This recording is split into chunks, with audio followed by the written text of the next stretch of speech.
নির্বাচন পরবর্তী সময়ে দেখতে পাচ্ছি এই জুলাই সনদ বাস্তবায়ন নিয়ে যত ধরনের ষড়যন্ত্র আছে, যত ধরনের টালবাহানা আছে, সবকিছুই তারা করে যাচ্ছে। আমরা বলবো এই জুলাই যদি না হইতো তাহলে আজও আপনাদেরকে ভিডিও কনফারেন্সে আমরা দেখতে পেতাম।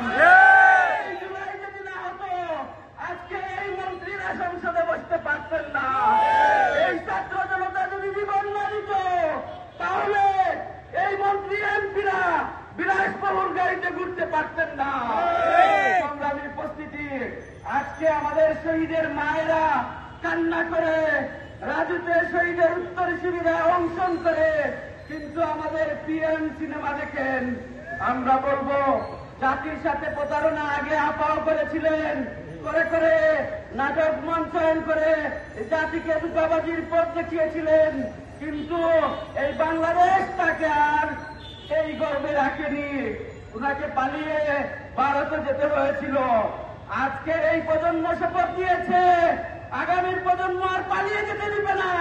জুলাই সনদ যদি বাস্তবায়ন না হয় তো বাংলাদেশের মাটিতে সমাধান হবে ইনশাআল্লাহ।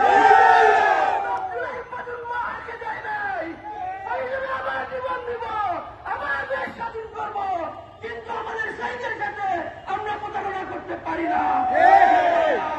আসুন আমাদের এই জুলাই সনদ বাস্তবায়নে প্রয়োজনে আমরা জীবন দিতে প্রস্তুত হব, কিন্তু আমাদের অধিকার আদায় করেই ছাড়বো ইনশাআল্লাহ।